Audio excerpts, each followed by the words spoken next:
Si vous n'avez pas vu l'épisode consacré à la fabrication de la structure du meuble, je vous invite à aller le voir. La vidéo se trouve dans la fiche en haut à droite. Bonjour à tous, aujourd'hui je vous propose qu'on se lance enfin dans la deuxième partie de la fabrication de ce meuble de défonceuse sous table. Aujourd'hui on va s'attaquer à fabriquer le plan de travail du meuble. On va fabriquer également la plaque qui va permettre de fixer la défonceuse au meuble. Et ensuite on va fabriquer le guide ici perpendiculaire de la table. Voilà, j'en suis à l'étape où on va créer le trou dans la table qui va accueillir finalement la plaque sur laquelle est fixée la défonceuse à l'envers. Normalement, ce trou et cette plaque de défonceuse, ils sont faits à l'aide d'une technique à la défonceuse qui s'appelle le fraisage d'inclusion avec des bagues à copier qui sont complémentaires, etc. C'est une technique super pratique parce que grâce à ça, on a un trou et une plaque qui sont parfaitement ajustés. Malheureusement, pour ça, il faut des bagues à copier. Et la défonceuse avec laquelle je fabrique tout ce meuble, c'est la défonceuse que je vais mettre sous table. C'est une Triton PRA 001. Elle est parfaite pour être mise sous table. Elle a beaucoup de puissance. Elle a un système de levée qui est déjà intégré. Malheureusement, pour tout ce qui est accessoire, elle n'est pas terrible. Le guide parallèle, moi, j'aime pas trop. Les bagues à copier, elles sont en impérial. On peut trouver des systèmes pour les mettre en métrique, mais c'est pas nécessairement très pratique. Mais du coup, dans les mois à venir, j'ai vraiment pour vocation de m'acheter une autre défonceuse, plus portative, dans laquelle je vais pouvoir investir dans des bonnes bagues à copier, vraiment une défonceuse plus qualitative au niveau des accessoires. Et donc actuellement, comme j'ai pas de bague à copier, je ne vais pas pouvoir faire de fraisage d'inclusion. On va devoir donc faire quand même ce trou et cette plaque de manière la plus précise possible, sans cette technique-là. Donc moi, vous allez le voir, je vais utiliser mon guide et ensuite je vais faire des traçages bien précis. Je vais essayer de bien prendre mon temps pour avoir une découpe la plus précise possible. Et puis après, avec tout ça, normalement, je devrais être suffisamment précis que pour avoir quand même une belle inclusion de la plaque.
Donc cette plaque, c'est important qu'elle soit parfaitement à fleur de la table, vraiment parfaitement à fleur, histoire que quand on passe une pièce de droite à gauche, on ne soit pas embuté contre les bords. Si c'est trop haut, c'est lors de la rentrée de la pièce que ça va gêner, et si la plaque est trop basse, c'est lors de la sortie de la pièce que ça va gêner. Et pour ça, on va faire un petit système de réglage avec des vis. Un système à la fois simple, qui garde bien ses réglages dans le temps, mais aussi quelque chose de vraiment précis. Ce système, je m'en inspire du système Craig qui est en vente, mais qui est assez cher pour pas grand chose. Donc ici, on va le fabriquer nous-mêmes.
Alors ce plan de travail, je le voulais le plus fonctionnel possible. On a tout d'abord 2 rails qui vont permettre de venir déplacer le guide perpendiculaire de manière bien précise, et juste avec 2 petites poignées, hop, on peut l'immobiliser. Ensuite, on va retrouver 2 joues réglables qu'on peut régler en fonction du diamètre de la fraise. Donc pour ça, il suffit de dévisser 4 petites vis à l'arrière, à la main, avec des poignées, et on peut venir les déplacer en fonction du diamètre de la fraise. Il suffit de resserrer les vis à l'arrière et il n'y a plus rien qui bouge. Ensuite, sur le guide, on va retrouver une longue rainure en T qui va nous permettre de venir fixer toutes sortes d'accessoires, comme un peigne presseur ici pour éviter les retours de pièces, et également que les pièces elles soient bien plaquées vers la table.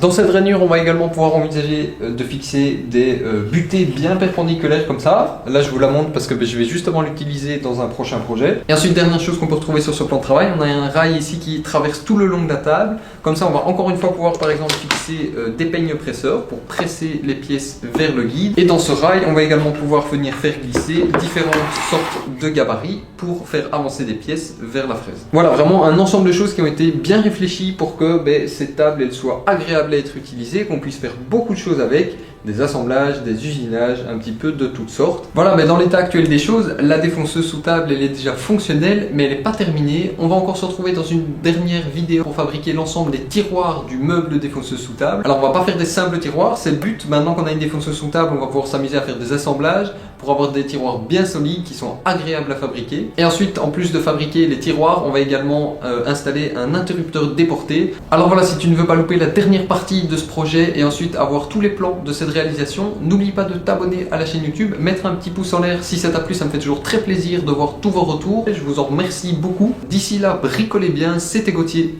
Salut!